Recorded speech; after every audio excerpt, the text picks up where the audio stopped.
루펜 여러분, 안녕하세요. 이그스 칼럼에 오신 분들 환영합니다. 이번 영상은 25시즌 전력 분석 영상입니다. 외국인 투수편, 이번엔 폰세 선수를 살펴보도록 하겠습니다. 강속구에 대한 기대치, 부상에 대한 우려, 현재 폰세 선수를 바라보고 있는 시선들입니다. 안 아프면 된다는 말을 도대체 몇 년을 하는지 모르겠지만 이번에도 같은 이야기를 해야만 할 것 같습니다. 안 아프면 기본은 할 선수라는 평을 듣는 코디 폰세 선수입니다. 간결한 폼에서 나오는 파워풀한 속구, 빠른 템포, 장점을 보여주는 폰세가 되면 좋겠습니다. 영상 시작합니다. 바리아 선수와의 결별을 결정하고 새 외국인을 구한다는 이야기와 함께 폰세 선수와의 접촉설은 빠르게 나왔습니다. 보루 명단 문제로 발표가 늦어졌지만 폰세와의 계약은 기정사실, 개인적으로는 아쉽기는 합니다. 아무래도 키움의 두 투수 헤이수스와 후라도가 시장에 나왔지만 오퍼조차 하지 못했기 때문에 발표도 늦게 할 거 너무 빨리 결정을 한 것이 아닐까 하는 생각이 있기는 합니다. 여하튼 이미 지나간 일이고 폰세 선수가 아쉬움을 남기지 않을 만큼 활약해 주기를 바랍니다.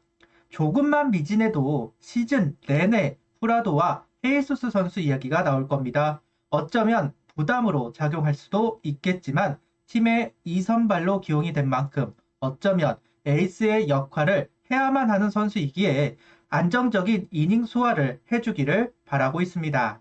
구단은 폰세 선수에 대한 의문에 대해서 알고 있는지 이닝 소화를 가장 먼저 언급을 했습니다. 1군, 2군을 합쳐서 130이닝을 던져 주었다. 몸에 이상이 없다는 말로 폰세 선수를 소개합니다. 아시아리그 경험이 있다는 부분과 일본 타자들이 한 수 위의 실력을 가지고 있는 만큼 KBO에서는 더 나은 성적을 만들 수 있을 것이다 라고 이야기하면서 폰세 선수의 선전을 기대하고 있습니다. 외국인 선수도 와봐야 한다. 분명 다른 리그, 다른 문화로 메이저나 일본에서는 통해도 KBO에서는 통하지 않는 구종들이 있고 반대인 경우도 있습니다. 결국 얼마나 빨리 리그에 적응을 하는지가 중요할 겁니다. 코디 폰세 선수는 24시즌 일본 리그 라쿠텐에서 선수 생활을 했습니다. 1군에서는 15경기, 그중 12경기가 선발 투수였습니다. 67이닝 3승 6패 평균 자책점은 6.72, 19볼넷 56삼진, WHIP 1.61, 피안타율은 3할 3푼 1리입니다. 2군에서는 11경기를 뛰었고 10경기 선발이었습니다. 3승 3패 평균 자책점은 2.25, 19볼넷 65탈삼진, WHIP 1.18, 피안타율은 2할 3푼 4리입니다. 폰세 선수의 구종의 비율을 살펴보자면 포심 33.8%, 투심 18.7%, 커터 21.7%, 주로 무빙 패스트볼 계열을 많이 던지는 투수라고 할 수 있습니다. 거의 70%를 던지는 거라 볼 수 있겠죠. 변화구는 커브 13.5%, 체인지업 9.9%, 스플리터 2.1%, 주로 커브를 활용해서 타이밍을 뺏는 선수이기도 합니다. 대부분의 공들을 하이존에 투구하면서 타자와 상대를 하는 투수입니다. 주로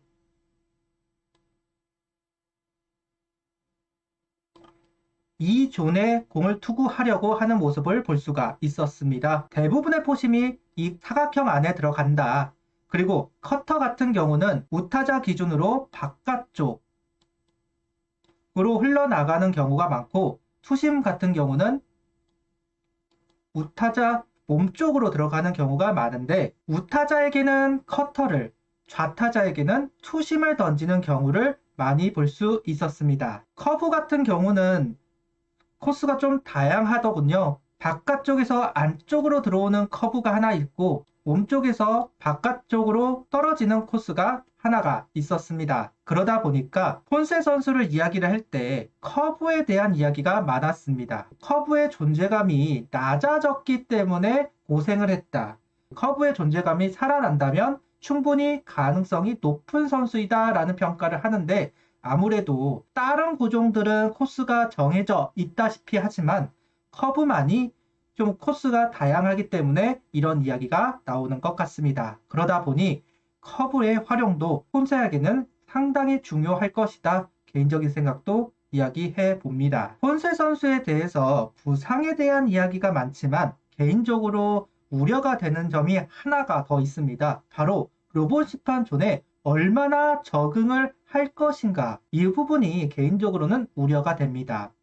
커터, 투심의 성격상 좌우존을 이용해야 한다. 제가 류현진 선수 영상에서도 이야기를 했지만 커터는 볼로 빠져나가야 위력적인 공이 됩니다. 그런데 로봇 심판이 도입이 되면서 좌우존이 박합니다.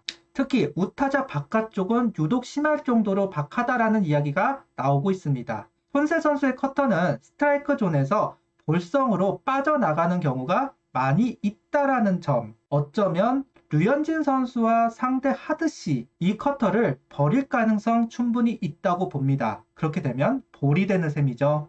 폰세 선수는 포심, 커터, 투심을 70%를 던지는 선수인데 커터나 투심이 볼로 빠져나갈 공산이 더 큰데 이런 상황에서 타자들이 버리기 시작한다? 결국 볼이 된다? 결국은 한가운데로 공을 던질 수밖에 없다는 이야기가 될 겁니다. 투심과 커터의 존재감이 작아지면 결국 포심을 많이 던질 수밖에 없습니다. 변화구에서는 커브의 비율만이 좀 높은 편이지 체인지업이나 포크볼의 비율은 낮다? 포심, 커브, 투피치의 선수가 될 가능성 충분히 있다고 생각을 합니다. 여기에 작년 커브의 존재감이 작아졌습니다. 커브의 제구력이 떨어졌다는 평가가 있습니다.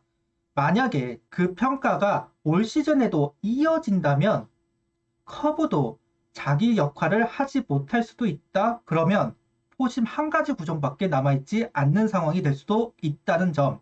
이 부분은 꼭 체크를 할 필요가 있다고 개인적인 생각을 이야기해 보겠습니다. 결국 로봇 심판을 얼마나 빠르게 적응을 하느냐, 얼마나 빠르게 이용할 수 있느냐, 이게 폰세 선수의 성공 여부를 가를 수도 있다고 생각을 합니다. 앞서도 이야기하였듯 커브의 존재감 상승 필요합니다. 24시즌 폰세 선수가 일본 리그에서 실패한 이유를 커브로 보시는 분들도 많이 있습니다. 커브의 제구력이 급감했다. 앞서도 이야기하였죠. 템포, 타이밍, 초구 스트라이크 이 모든 것을 커브로 활용합니다. 그리고 우타자 몸쪽, 우타자 바깥쪽 전부 투구가 가능하기 때문에 이 커브가 많은 역할을 하는 폰세 선수입니다. 그 커브가 존재감이 약하면 결국 타자는 오로지 속구만 보고 상대를 하게 될 겁니다. 더더욱 커터와 투심을 골라낼 가능성이 높아지는 셈이죠. 결국 타자들은 노림수를 가질 수밖에 없을 겁니다. 컨디션이 좋다면 직구 하나만으로도 이겨나가겠지만 컨디션이 조금만 낮아지면 난타를 허용하는 경우도 다반사가 될 수 있다. 결국 체인지업과 포크볼 이 두 구종을 활용할 방법을 찾아야 한다고 생각을 합니다.